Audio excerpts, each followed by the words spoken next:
सब कोई जुड़ जाओ बढ़िया से। हम लोग जानने जा रहे हैं प्रकाश संश्लेषण की क्रिया विधि। इसके बारे में प्रकाश संश्लेषण। देखो हमारा टॉपिक है पौधों में पोषण।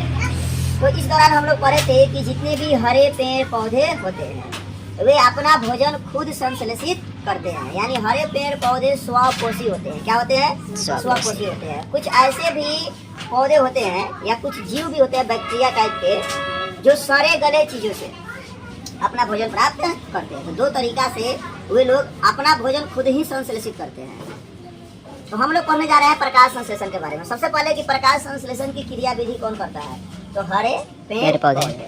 अब प्रकाश संश्लेषण की क्रिया के लिए कुछ सामग्री चाहिए, ठीक। तो इसके लिए आप याद रखेंगे कि प्रकाश संश्लेषण की क्रिया के लिए आवश्यक, अगर अवयव की बात करें, आवश्यक सामग्री की बात करें कि कौन कौन सामग्री चाहिए, तो आप याद रखेंगे 4 चीज। इसके लिए कितने चीजें? 4 चीज। सबसे पहले आपको चाहिए सूर्य की किरण, प्रकाश। क्या चाहिए? सूर्य की प्रकाश। दूसरा पर्णहरित, जिसे हम क्लोरोफिल भी कहते हैं, ठीक, या हिंदी में इसे और हरित लवक भी कहा जाता है। तीसरा चीज चाहिए जल। क्या चाहिए? जल। और चौथा चीज चाहिए CO2 यानी कार्बन डाइऑक्साइड। क्या चाहिए? कार्बन डाइऑक्साइड चाहिए, ठीक। कौन कौन? सूर्य की प्रकाश, पर्णहरित, जल और CO2। ये 4 चीज होगा तब पौधे प्रकाश संश्लेषण की क्रिया कर पाएंगे, ठीक। सूर्य के प्रकाश रहेगा तभी पौधे भोजन बनाएंगे। अब सवाल हमारा होगा, क्या पौधे रात में भोजन बनाते हैं? नहीं। क्यों नहीं बनाते हैं? क्योंकि सूर्य की प्रकाश नहीं पड़ती है। रात में सूर्य की प्रकाश नहीं पड़ती। जब रात को सूर्य का प्रकाश नहीं मिलेगा तो पौधे अपना भोजन नहीं बनाएंगे। इसमें कोई दिक्कत? चलिए, अब पर्णहरित, इस पौधे को आप लोग देख सकते हैं, दिखाई दे रहा है ना? इसमें पत्तियां हैं और इस पत्ती में पर्णहरित पाया जाता है। पौधों के पत्ती में क्या पाया जाता है? पर्णहरित पाया जाता है। क्या पाया जाता है? पर्णहरित पाया जाता है, यानी हरित लवक पाया जाता है। क्या पाया जाता है? हरित लवक पाया जाता है, ठीक। इसी का नाम क्या है? पर्णहरित। इसी का नाम क्या है? क्लोरोफिल। देखो यह क्लोरोफिल जो है ना, यही क्या करता है? भोजन बनाने में पौधों का सहायता करता है, ठीक। इस पत्ती को पौधों का रसोई घर कहते हैं। खाना बनाने के लिए घर होता है ना हम लोगों के घर में भी, जिसे हम लोग किचन कहते हैं, रसोई घर कहते हैं। तो पौधों का भी एक अपना रसोई घर होता है, ठीक। वह है पत्तियां। कौन? पत्तियां। और पत्तियां में क्या पाया जाता है? क्लोरोफिल। पत्तियां में क्या पाया जाता है? ये क्लोरोफिल क्या काम करता है? यह सूर्य के प्रकाश को क्या करता है? ऑब्जर्व करता है, अवशोषित करता है। क्लोरोफिल का काम क्या है? सूर्य के प्रकाश को क्या करना? अवशोषित करना, ठीक। और अगला चीज चाहिए, कौन चीज? जल। प्रकाश संश्लेषण क्रिया के लिए क्या चाहिए? जल। तो पेड़ पौधे, आप देख सकते हैं कि पेड़ पौधे जल कहाँ से प्राप्त करते हैं? तो जड़ों से। जड़ से पेड़ पौधे खनिज, लवण और जल को क्या करते हैं? प्राप्त करते हैं, ठीक। अगर पेड़ के डायग्राम को देखेंगे तो इसके अंदर 2 तरह के ऊतक पाए जाते हैं। इसके अंदर 2 तरह के ऊतक पाए जाते हैं, एक जाइलम और एक फ्लोएम। जाइलम जो कि जड़ों में पाया जाता है, ठीक। वह जड़ों से क्या करता है? मिट्टी के अंदर से जो खनिज, लवण और जल होता है उसको अवशोषित करके, उसको खींच करके पत्तियों तक पहुंचा देता है। और यहाँ पर फ्लोएम होता है। पत्ती में भोजन बनता है और भोजन बनने के बाद फ्लोएम क्या करता है? उसको पेड़ जो होता है, पौधा जो होता है, उसके विभिन्न अंगों तक क्या करता है? पहुंचा देता है।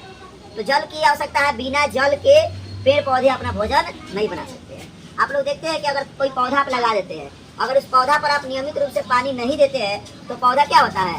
सूख जाता है। क्यों सूख गया? क्योंकि वह प्रकाश संश्लेषण की क्रिया नहीं किया। प्रकाश संश्लेषण की क्रिया नहीं करेगा तो पौधा अपना भोजन नहीं बनाएगा। शॉर्टकट समझिए कि प्रकाश संश्लेषण वह क्रिया विधि है जिसके द्वारा पेड़ पौधे, कौन पेड़ पौधे? हरे पेड़ पौधे सूर्य की प्रकाश, पर्णहरित, जल और CO2 यानी कार्बन डाइऑक्साइड के उपस्थिति में एक अभिक्रिया करते हैं। उस अभिक्रिया के फलस्वरूप ग्लूकोज का निर्माण होता है और अंतिम रूप से ऑक्सीजन का निर्माण होता है, जिसके द्वारा ऊर्जा मिलती है और उसी ऊर्जा के द्वारा पेड़ पौधे अपना भोजन प्राप्त करते हैं, ठीक। तो प्रकाश संश्लेषण की क्रिया क्या हुआ? शॉर्टकट में कहा जाए, एक लाइन में कहा जाए तो भोजन बनाने की क्रिया को ही क्या कहा जाता है? प्रकाश संश्लेषण की क्रिया कहा जाता है। अब इसके लिए कौन कौन चीज चाहिए, जल्दी बोलिए, कौन कौन चाहिए? सूर्य के प्रकाश, और क्या चाहिए? प्रवाह, और क्या चाहिए? जल, और क्या चाहिए? CO2। चलिए, जल क्यों चाहिए आप देखिए, CO2 जिसे हम कार्बन डाइऑक्साइड कहते हैं। वायुमंडल में यह मात्र 0.03% पाया जाता है। हाँ, लकड़ी जलाते हैं और सारी चीजें जलाते हैं तो उससे भी वायुमंडल में कार्बन डाइऑक्साइड की मात्रा क्या होती है, बढ़ जाती है। तो पेड़ पौधे कार्बन डाइऑक्साइड को वायुमंडल से करते हैं, ग्रहण करते हैं। कार्बन डाइऑक्साइड क्या करता है, यह ईंधन का काम करता है, जलावन का काम करता है, यानी भोजन को पकाने में क्या करता है, मदद करता है। भोजन को पकाने में क्या करता है, मदद करता है। ठीक, तो ये चार चीजें अगर हो जाती है तो पौधे अपना भोजन बना देते हैं। और ध्यान से समझिए, ठीक, एक बार और बढ़िया से, प्रकाश संश्लेषण वह क्रिया विधि है जिसके द्वारा हरे पेड़ पौधे सूर्य की प्रकाश, ठीक, पर्णहरित, जल और कार्बन डाइऑक्साइड के मदद से, ठीक, अपना भोजन बनाते हैं। अपना क्या करते हैं, भोजन बनाते हैं। इसे अगर समझना हो तो हम एक समीकरण के माध्यम से भी समझ सकते हैं। देख सकते हैं, कार्बन डाइऑक्साइड, जल, ठीक, यह सूर्य के प्रकाश और हरित लवक के सहायता से क्या करता है, आपस में अभिक्रिया करता है। क्या करता है, आपस में अभिक्रिया करता है, जिसके फलस्वरूप ग्लूकोज, ऑक्सीजन और जल का क्या होता है, निर्माण होता है। और जल देखिएगा, पत्ती के माध्यम से जल उसका क्या है, अपशिष्ट पदार्थ होता है। जैसे मानव मल मूत्र पसीना को त्यागता है, उसी तरह से पेड़ पौधे भी जल को त्याग लेता है, ठीक, और ऑक्सीजन को भी क्या करता है, वह वायुमंडल में छोड़ देता है, जिससे हम मानव जंतु ग्रहण करके अपनी जिंदगी को क्या करते हैं, आगे बढ़ाते हैं। तो यह पूरा सिस्टम रहा प्रकाश संश्लेषण का। अब सवाल हम आपसे पूछते हैं, प्रकाश संश्लेषण के लिए कौन कौन चीज का होना जरूरी है? चलिए बोलिए, जोर से बोलिए। यानी कितनी चीजें, कम से कम कितनी चीजें? चार चीजों का होना क्या है, जरूरी है, जरूरी है। चलिए बताइए, पौधों का रसोई घर किसे कहा जाता है? पत्ती को। क्यों कहा जाता है? क्योंकि उसमें पर्णहरित पाया जाता है। क्या पाया जाता है? पर्णहरित पाया जाता है। पर्णहरित का काम क्या है? अरे हरित लवक का काम क्या है? यह अभी ना बोला कि पत्ती में पाया जाता है। इसका काम है सूर्य के प्रकाश को अवशोषित करना, अवशोषित करना। यह रसोई घर प्रदान करता है, इसमें भोजन बनता है, ठीक। चलिए, क्या पौधे दिन में प्रकाश संश्लेषण की क्रिया करते हैं कि रात में करते हैं? दिन में। दिन में क्यों होता है? क्योंकि सूर्य के प्रकाश पड़ती है, सूर्य के प्रकाश पड़ती अच्छा, है। दिन में ही अगर किसी पौधा को हम अगर छायादार स्थान पर रखते हैं, घर के भीतर रखते हैं जहाँ सूर्य की प्रकाश ही ना पहुँचे, तो क्या वो पौधा विकसित हो पाएगा? नहीं। इसीलिए पौधा को धूप में रखा जाता है ताकि वह क्या करे, सूर्य के प्रकाश को ग्रहण कर ले। अगर घर में पौधा को रख देते हैं तो वह डेवलप नहीं करेगा, ठीक। अगर पौधा को जल ही ना मिले तो क्या वो प्रकाश संश्लेषण की क्रिया कर सकता है? नहीं कर सकता है। तो समझ में आ गया प्रकाश संश्लेषण की क्रिया क्या है।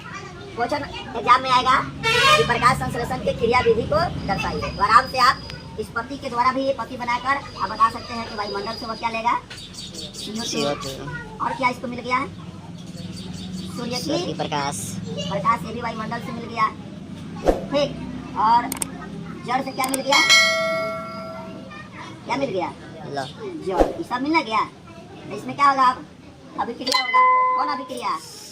यही प्रकाश संश्लेषण की अभिक्रिया, जिसके फलस्वरूप ग्लूकोज का निर्माण होगा, ठीक। चलिए।